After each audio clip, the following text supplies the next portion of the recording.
Hello everyone, my name is Bhanu Gupta. आज मैं spark institute के लिए जेकेएसएसबी स्टूडेंट्स के लिए जो उसमें सिलेबस एक कंपोनेंट पार्ट जो बताया गया हुआ है अकाउंट सब्जेक्ट के रिगार्डिंग, जो कि आपका 30 मार्क्स का है।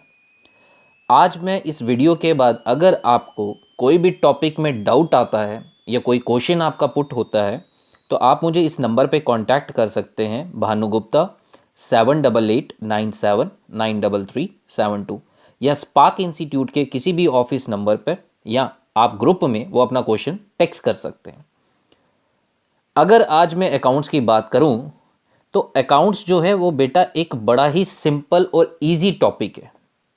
आप लोगों को फर्स्ट टाइम पढ़ना है तो आपको दिक्कत लगे, बट अगर आप इसे थोड़ा सा कंसंट्रेशन से और एक सही तरीके से इसकी चीज़ को पकड़ें तो आपको ये बड़ा एक इजी टॉपिक लगेगा।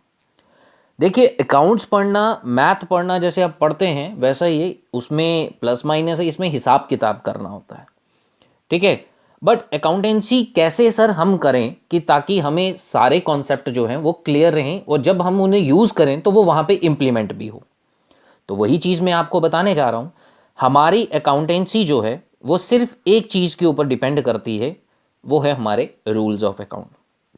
अब बच्चा पूछता है कि सर ऐसा क्या है इन रूल्स में कि जिसके ऊपर पूरी अकाउंट्स डिपेंड करती है। अगर हम रूल्स ऑफ अकाउंट्स की बात करें तो अकाउंटेंसी में हमारे रूल्स ऑफ अकाउंट्स को दो हिस्सों में बांटा है। कितने हिस्सों में? दो हिस्सों में। सबसे पहले रूल्स, जिसे हम क्या कहते हैं, ट्रेडिशनल रूल्स ऑफ अकाउंट्स, ये पहला रूल है। और दूसरा मॉडर्न रूल्स ऑफ अकाउंट्स। सबसे पहला कौन सा था? ट्रेडिशनल रूल्स ऑफ अकाउंट्स, दूसरा modern rules of account.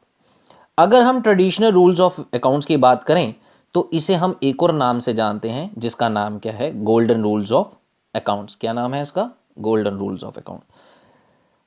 Reliance company, Aditya Birla company, Tata company, HP company, कोई भी एक मल्टीनेशनल कंपनी, जितने भी इंडिया के अंदर बड़े बड़े बिजनेसमैन हैं, चाहे वो कोई बड़ा एक होलसेलर है, या जम्मू में कोई वो वे मॉल का मालिक है, या केसी पब्लिक स्कूल का मालिक है, या जम्मू का कोई बड़ा इंडस्ट्रियलिस्ट है, सभी इसी अकाउंट्स ऑफ रूल्स के अकॉर्डिंग हमारे अकाउंट्स को, हमारे बुक कीपिंग को मेंटेन करते हैं। पॉइंट क्लियर हुआ? अब आप कहते हैं कि सर कैसे इन्हें पता चले कि इन्हें यूज़ कैसे किया जाए जब हमने अकाउंटेंसी में इन टॉपिक्स को इम्प्लीमेंट करना है। अब मैं आपको एक और चीज़ बताता हूँ कि अकाउंट्स में गोल्डन रूल्स जो थे वो उन्हें आगे तीन हिस्सों में बांटा गया है। कितने पार्ट्स हैं? Personal accounts, real accounts and the nominal accounts. अगर हम बात करें कितने अकाउंट्स थे? Personal account, real account and the nominal account. Personal accounts को भी आगे सब पार्ट में, तीन सब पार्ट्स में क्लासिफाई किया गया हुआ है। कितने सब पार्ट्स में? तीन, एक, दो और तीन। और सबसे पहला पार्ट कौन सा है? Natural person personal accounts, artificial person personal accounts, representative person person accounts. अब सबसे पहले तो आपको ये बेसिक चीज़ें तो पता चल गई कि ये हमें अकाउंट्स होते हैं, बट बच्चा हमसे ये पूछता है कि सर हमें ये तो क्लियर कीजिए कि पर्सनल अकाउंट्स क्या है। अब मैं आपको पर्सनल अकाउंट, और एक चीज़ याद रखिए, जब भी हम कोई बिजनेस करते हैं हमने बिजनेस के पॉइंट ऑफ व्यू से चलना है कि हमारे बिजनेस में क्या आ रहा है और हमारे बिजनेस में क्या जा रहा है।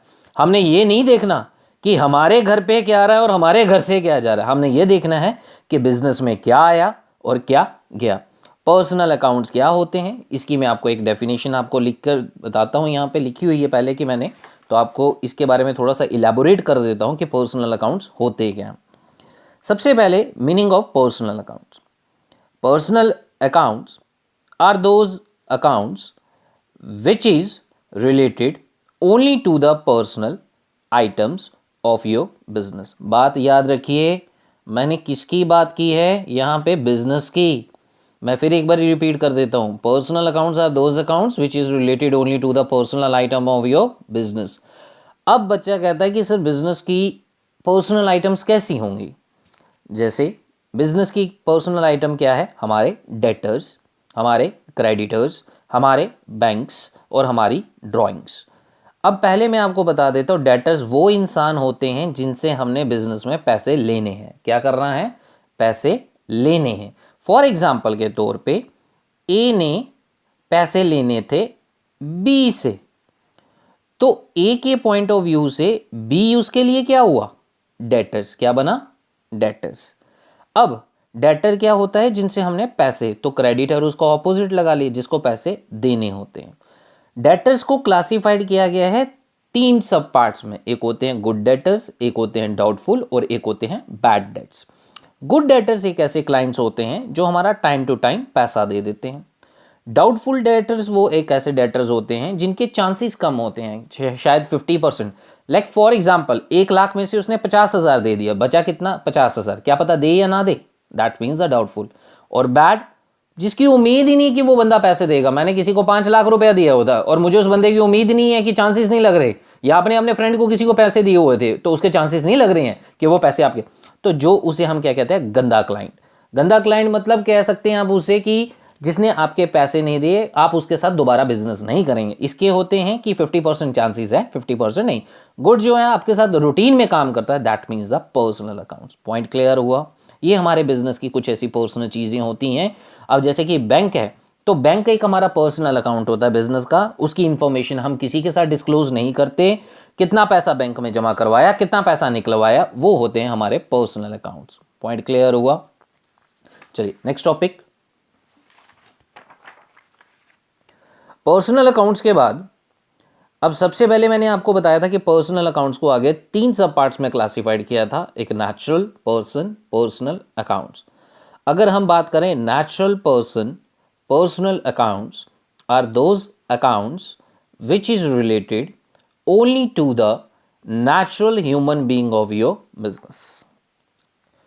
अब मैं यहाँ पे एक बार फिर रिपीट करता हूँ कि नेचुरल पर्सनल अकाउंट एक ऐसे अकाउंट्स हैं जो सिर्फ रिलेटेड करते हैं किससे, नेचुरल ह्यूमन बीइंग्स, किसके, बिजनेस के।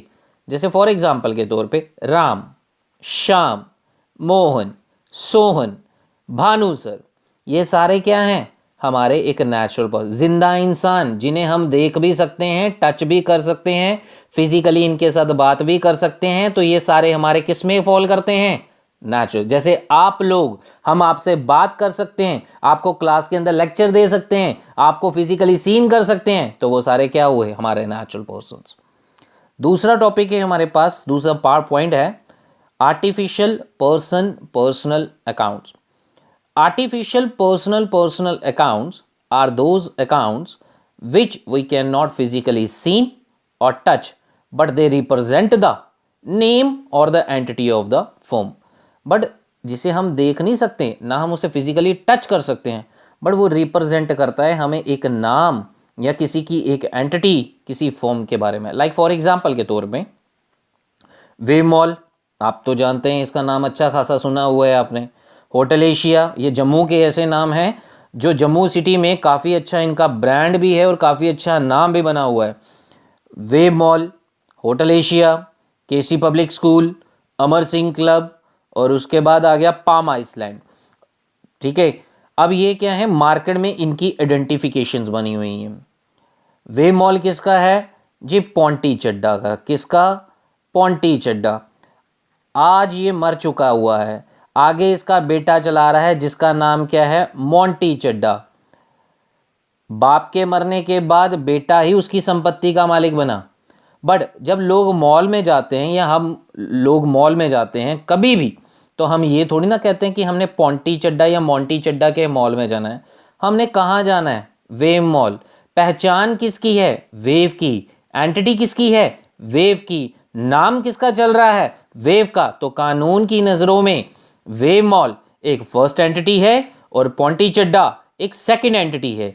पोंटी चड्डा ने वेव मॉल को पैसा दिया है, जब तक वेव से उस पैसे की रिकवरी नहीं होगी तो पोंटी चड्डा अपना बिजनेस नहीं छोड़ेगा। तो ये हमारी एक सूटेबल एग्जांपल थी जो एक किसमें फॉल करती है, आर्टिफिशियल पर्सनल अकाउंट्स के बारे में। अब मैं आपको एक क्वेश्चन के बारे में बताता हूं कि कॉम्पिटेटिव एग्जाम में क्वेश्चन किस तरह से आपको पूछा जाएगा, जितना भी अभी अब तक हमने स्टडी किया हुआ। अब मैंने यहाँ पे एक क्वेश्चन बनाकर रखा हुआ है, अभी आपको क्लियर भी हो जाएगा।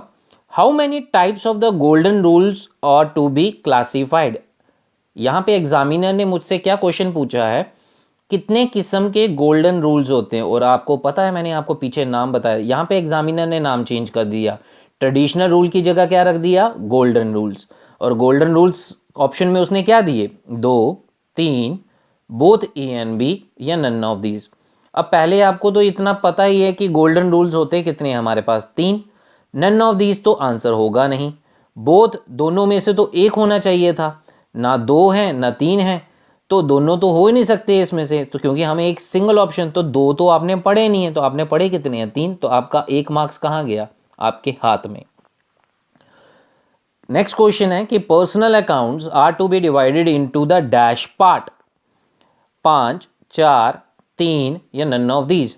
तो आपने पर्सनल अकाउंट्स के बारे में कितने अकाउंट्स क्लासिफाइड किए होते, 3, और आपको नाम पता है उनके, नेचुरल पर्सन, आर्टिफिशियल और रिप्रेजेंटेटिव। तो आंसर क्या होगा इसका, 3। तो बाकी आंसर तो होंगे ही नहीं, तो आपका आंसर क्या रहा, 3। आगे एक और क्वेश्चन पूछा हुआ है कि golden rules of accounts is also known as dash account, 1 marks. Modern rules, traditional rules, mythology rules या नन ऑफ दीज। हमें यहाँ पे इसका दूसरा नाम बताना है, तो आपने स्टडी ये किया था कि दूसरा नाम मॉडर्न रूल्स तो था नहीं, मैथोलॉजी रूल्स तो था नहीं, नन ऑफ दीज तो था नहीं, तो आंसर क्या हुआ आपका, ट्रेडिशनल रूल्स ऑफ अकाउंट। और इसी तरह के टॉपिक्स आगे जो भी आप टॉपिक्स हमारे साथ स्टडी करेंगे, जब भी हम कोई टॉपिक पढ़ेंगे तो उसके बारे में आपको इसी तरह के ट्रिक्स आपको, और क्वेश्चन किस तरह से आपने उसे डील करना है और कैसे सॉल्व करना है कॉम्पिटेटिव में, वो सारे आपके 30 मार्क्स आप पूरे ले सकते हैं। बट एक तरीका है किस तरह से उसे टॉपिक को डील करना है, किस तरह से हमें उसे स्टडी करना है, कौन सी चीज़ों को ध्यान रखना है और कौन सी चीज़ों के अकॉर्डिंगली हम यहाँ पे मार्क। अगर आपका कॉन्सेप्ट पक्का है क्वेश्चन के रिगार्डिंग, तो आपका नंबर कभी भी नहीं कटेंगे ये वाले नंबर, और ये आपके ही नंबर होंगे। Thank you class.